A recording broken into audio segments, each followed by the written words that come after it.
Hello दोस्तों, मेरे YouTube channel only practice पर आप सभी का स्वागत है। दोस्तों, आज के इस वीडियो में हम लोग उत्तर प्रदेश में कृषि व्यवस्था चैप्टर के प्रश्नों का प्रैक्टिस सेट सॉल्व करेंगे। इस चैप्टर में कुल 62 प्रश्न दिए हुए हैं, जिनमें से 31 प्रश्नों का प्रैक्टिस इस वीडियो में किया जाएगा। इस चैप्टर के शेष प्रश्न अगले वीडियो में होंगे। दोस्तों, यह चैप्टर एग्जाम के दृष्टिकोण से बहुत ही महत्वपूर्ण है। इस अकेले चैप्टर से लेखपाल की पिछली परीक्षाओं में कुल 35 प्रश्न पूछे गए हैं। तो आप लोग इसी से अंदाज़ा लगा सकते हैं कि यह चैप्टर कितना महत्वपूर्ण है। दोस्तों, वीडियो को ज़्यादा से ज़्यादा लोगों तक शेयर कर दीजिए ताकि लोग इस चैनल से जुड़ सकें और जितने भी लेखपाल से संबंधित मटेरियल हैं उनका लाभ उठा सकें। तो दोस्तों, चलिए वीडियो शुरू करते हैं। हमारा आज का पहला प्रश्न है, उत्तर प्रदेश राज्य भारत के कुल खाद्यान्न का कितना प्रतिशत उत्पादन करता है? तो हमारे इस प्रश्न का सही उत्तर ऑप्शन बी होगा, 16%। उत्तर की व्याख्या देख लेते हैं। उत्तर प्रदेश की आर्थिक संपन्नता का मुख्य आधार यहाँ की कृषि है। इस प्रदेश में संपूर्ण देश का 16% खाद्यान्न का उत्पादन होता है। देश की कुल कृषि योग्य भूमि का 20% भाग इसी प्रदेश में स्थित है। लगभग 73% लोगों की जीविका का प्रमुख साधन कृषि व्यवस्था है। राज्य की 88% भूभाग पर खेती की जाती है। अगला प्रश्न देखते हैं, उत्तर प्रदेश में कितने प्रतिशत लोगों की जीविका का प्रमुख आधार कृषि है? तो हमारे इस प्रश्न का सही उत्तर ऑप्शन सी होगा, 73%। अगला प्रश्न देखते हैं, उत्तर प्रदेश की कुल आय में कृषि एवं पशुपालन का योगदान है। तो हमारे इस प्रश्न का सही उत्तर ऑप्शन डी होगा, 45%। व्याख्या देख लेते हैं। उत्तर प्रदेश की कुल आय में कृषि एवं पशुपालन का योगदान 45% है, जो अन्य स्रोतों की अपेक्षा अधिक है। हरित क्रांति के दौरान राज्य की कृषि अर्थव्यवस्था में व्यापक सुधार किया गया था। अगला प्रश्न देखते हैं, उत्तर प्रदेश में औसत भूमि का आकार कितना हेक्टेयर है? तो हमारे इस प्रश्न का सही उत्तर ऑप्शन डी होगा, 0.9 हेक्टेयर। अगला प्रश्न देखते हैं। दोस्तों, इसका उत्तर का व्याख्या देख लेते हैं। उत्तर प्रदेश में औसत भूमि का आकार 0.9 हेक्टेयर है, जो कृषि की उन्नति में सर्वप्रथम रुकावट है।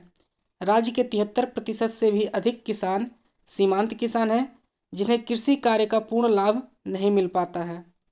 अगला प्रश्न देखते हैं, उत्तर प्रदेश में सर्वप्रथम कृषि विभाग की स्थापना किस वर्ष की गई थी? तो हमारे इस प्रश्न का सही उत्तर ऑप्शन सी होगा, 1875 में।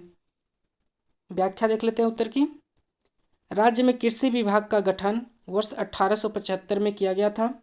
प्रारंभ में इस विभाग का मुख्य कार्य कृषि संबंधित आंकड़ों का संकलन करना तथा साथ ही आदर्श प्रक्षेत्रों की स्थापना करना था। अगला प्रश्न देखते हैं, कुल खेती क्षेत्र से तात्पर्य है? तो हमारे इस प्रश्न का सही उत्तर ऑप्शन सी होगा, वर्ष में शुद्ध खेती किया गया क्षेत्र प्लस वह क्षेत्र जिसमें एक बार से अधिक खेती की गई हो। उत्तर की व्याख्या देख लेते हैं। कुल खेती का तात्पर्य होता है किसी विशेष वर्ष में शुद्ध खेती किया गया क्षेत्र एवं वह क्षेत्र जिसमें एक बार से अधिक खेती की गई हो का योगफल। अगला प्रश्न देखते हैं, राज्य कृषि उत्पादन मंडी परिषद की स्थापना किस वर्ष की गई थी? तो हमारे इस प्रश्न का सही उत्तर ऑप्शन बी होगा, 1973 में। व्याख्या देख लेते हैं उत्तर की। राज्य कृषि उत्पादन मंडी परिषद की स्थापना 1973 में की गई थी। यह राज्य स्तर पर कल्याणकारी योजनाओं के आयोजन एवं नियंत्रण में महत्वपूर्ण भूमिका निभाता है। अगला प्रश्न देखते हैं, कृषि विकास निधि की अधिकतम राशि है? तो हमारे इस प्रश्न का सही उत्तर ऑप्शन सी होगा, 30 करोड़। व्याख्या देख लेते हैं।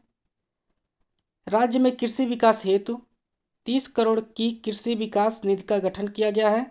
इस निधि के माध्यम से कृषि कार्य में उन्नत साधनों के इस्तेमाल करने हेतु विशेष आर्थिक सहायता प्रदान की जाती है। अगला प्रश्न देखते हैं, वार्षिक क्रम और वर्षांतर फसल उगाने की व्यवस्था को क्या कहते हैं? तो हमारे इस प्रश्न का सही उत्तर ऑप्शन डी होगा, फसल रोपण अनुक्रम। उत्तर की व्याख्या देख लेते हैं। वार्षिक क्रम एवं वर्षांतर फसल उगाने की व्यवस्था को फसल रोपण अनुक्रम कहते हैं। इस व्यवस्था में मृदा की उर्वरा क्षमता भी संरक्षित रहती है एवं उत्पादन व उत्पादकता दोनों में निरंतर वृद्धि होती रहती है। राज्य में यह व्यवस्था विशेष रूप से प्रचलित है। अगला प्रश्न देखते हैं।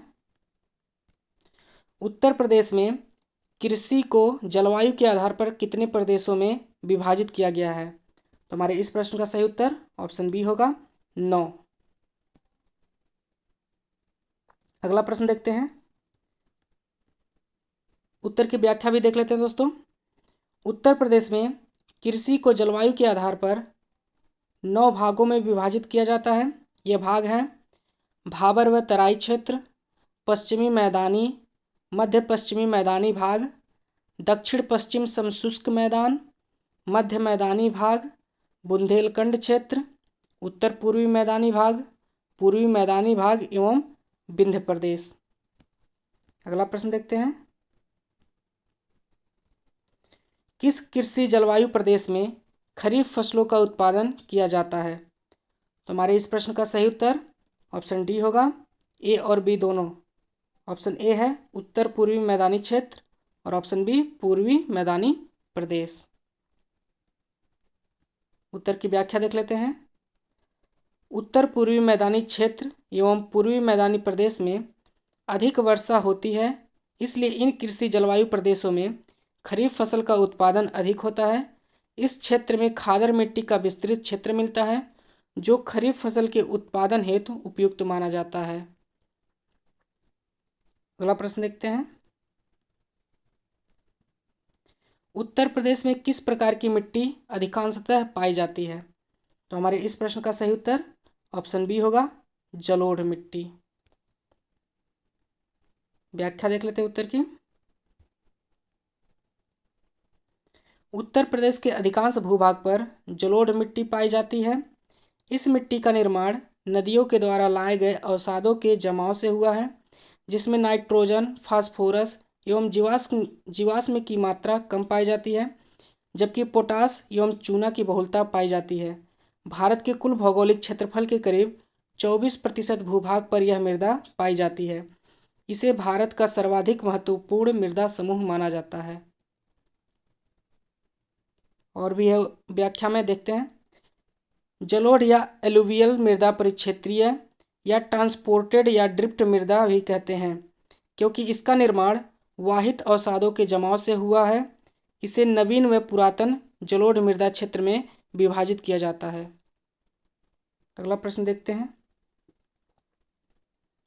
परिक्षेत्रीय मृदा को और क्या कहते हैं? तो हमारे इस प्रश्न का सही उत्तर ऑप्शन डी होगा, ये सभी। ट्रांसपोर्टेड मृदा भी कहा जाता है, ड्रिफ्ट मृदा भी कहा जाता है और एलुवियल सॉइल या एलुवियल मृदा भी कहा जाता है। अगला प्रश्न देखते हैं। मिट्टी का सर्वाधिक कटाव किस प्रकार की मिट्टी में होता है? तो हमारे इस प्रश्न का सही उत्तर ऑप्शन ए होगा, बलुई मिट्टी। व्याख्या देख लेते हैं। बलुई मृदा के कण असंगठित होते हैं, साथ ही इस मृदा को पौधों की जड़ें भी बांध नहीं पाती हैं, इसलिए इस प्रकार की मृदा का कटाव सर्वाधिक होता है। अगला प्रश्न देखते हैं। तेज हवा की गति कितनी होती है? तो हमारे इस प्रश्न का सही उत्तर ऑप्शन बी होगा, 30 मील प्रति घंटा। उत्तर की व्याख्या देख लेते हैं। ब्यूफोर्ट पैमाने के तहत तेज हवा की गति 25 से 30 मील प्रति घंटा या 40 से 50 किलोमीटर प्रति घंटा होती है। वहीं आंधी युक्त हवा की गति 80 मील प्रति घंटे से अधिक होती है। उष्ण शुष्क प्रदेश हवा की तेज गति से अपर्दन होती है। यद्यपि इसकी गति धीमी होती है। इन हवाओं की गति के साथ बालू के महीन कण अन्य स्थानों पर एकत्रित होते रहते हैं। अगला प्रश्न देखते हैं।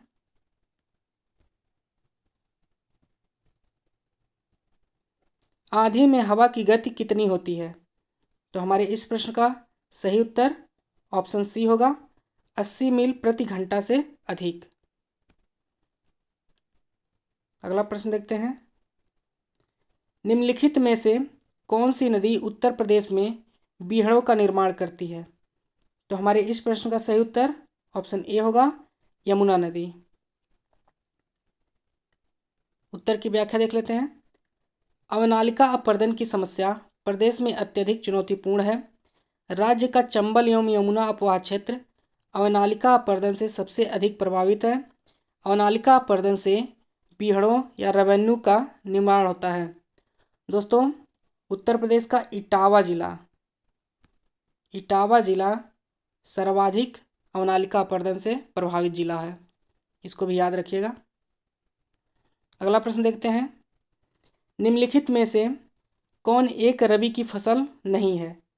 तो हमारे इस प्रश्न का उत्तर ऑप्शन सी होगा, मूंग। मूंग एक खरीफ की फसल है। उत्तर की व्याख्या देख लेते हैं। गेहूं, जौ, चना, मटर, मसूर एवं आलू ये सभी रबी की फसलें हैं, जबकि मूंग खरीफ की फसल है।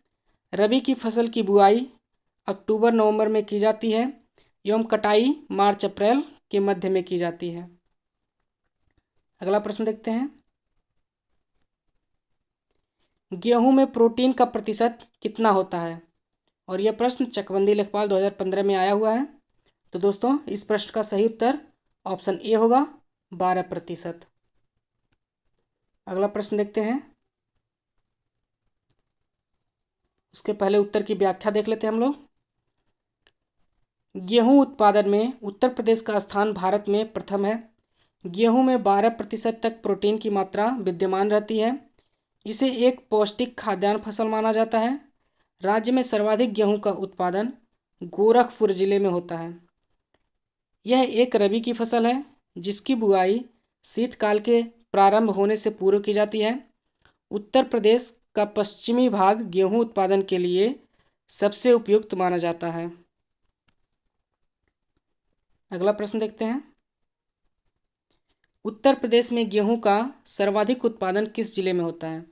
तो अभी हम लोगों ने ऊपर पढ़ा है, यह जिला गोरखपुर है। अगला प्रश्न देखते हैं, चना का सर्वाधिक उत्पादन होता है। तो हमारे इस प्रश्न का सही उत्तर ऑप्शन सी होगा, हमीरपुर में। उत्तर की व्याख्या देख लेते हैं। चना उत्तर प्रदेश में सर्वाधिक उगाई जाने वाली दलहन फसल है। इसकी खेती राज्य के उन सभी क्षेत्रों में की जाती है जहां हल्की दोमट तथा शुष्क मिट्टी पाई जाती है। राज्य में इसका सर्वाधिक उत्पादन हमीरपुर जिले में होता है।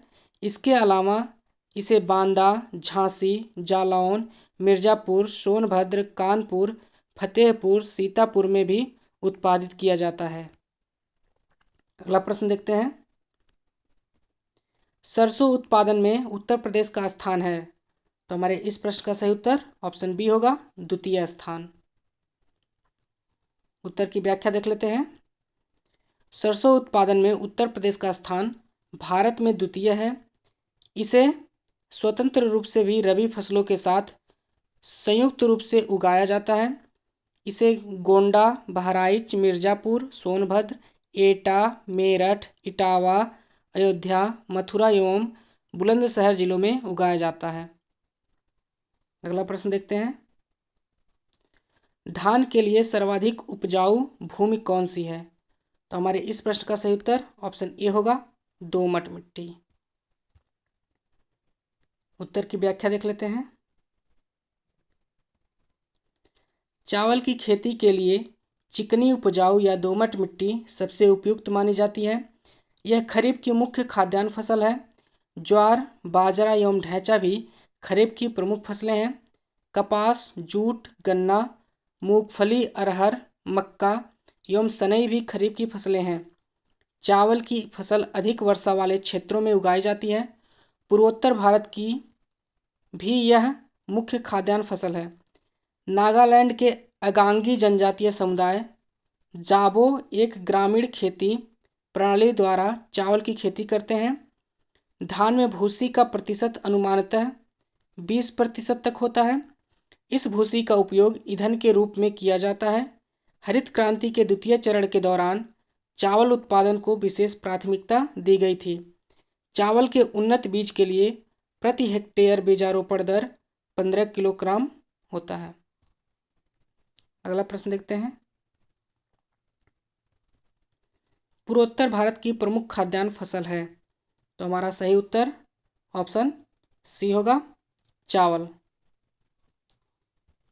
अगला प्रश्न देखते हैं।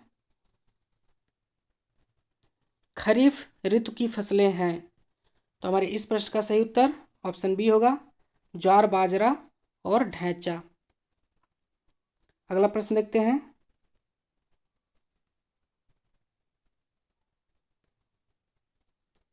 जाबो ग्रामीण खेती करने का तरीका कहाँ विद्यमान है, तो हमारे इस प्रश्न का सही उत्तर ऑप्शन बी होगा, नागालैंड। अगला प्रश्न देखते हैं। धान में भूसी का प्रतिशत अनुमानतः कितना होता है, तो हमारे इस प्रश्न का सही उत्तर ऑप्शन सी होगा, 20%। अगला प्रश्न देखते हैं।